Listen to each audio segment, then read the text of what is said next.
So every single time I mark complete, I want this row to be hidden or hide the row when marked complete. Let's go up to extensions, AppScript. We'll rename the project and we'll rename the function onEdit. Now this is a built-in simple function trigger that we can put an event here, but we're going to use the variable e. This could be any word to get us some interesting information like row equals e.range.getRow. And column equals e.range.getColumn. You might have different types of tabs here, so we'll call this tab tasks, and we'll make sure to only execute edits on this particular tab.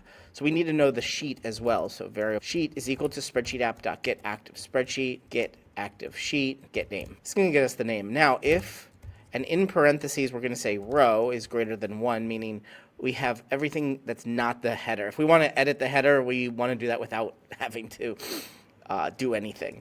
Ampersand call is equal to 1. Now, this makes sure that the range we're getting anytime we do an edit, that it's in the first column or the A column. Ampersand sheet is equal to, now it's 2 equal signs, remember, tasks in quotes. Now, once all of those things are true, we need to also make sure we have the correct value. Value is equal to complete. That's this complete, actually. It's not all caps. We need to make sure we're getting that in our variables. Value equals e.value. It's super simple with this onEdit function. Now, inside of all of this if, basically, if all of these things are true, we're going to execute something. We're going to say spreadsheet app.getActiveSpreadsheet. That's the entire get sheet by name. I think this is all caps tasks. Get range, and our range is going to be the row we're on. Actually, we don't even need to get the range. We just need to hide row, and whatever row we're on, we're getting that from this edit. So we just hide the row. That is it. Let's go over and mark this complete. You see we're getting an error. The exception is that the number doesn't match the method signature. We do need to get range here. We need to get the row and the column. All of this we need to copy into a variable.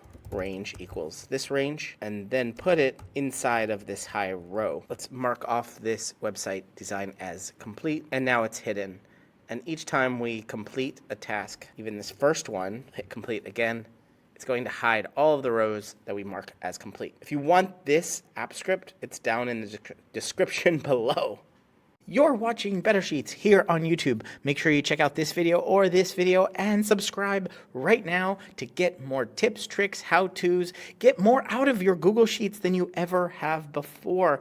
I'm excited to be making a ton more videos here. Ask me questions down in the comments and I will answer them in future videos. But for right now, right here, one of these videos is going to be your next Google Sheet.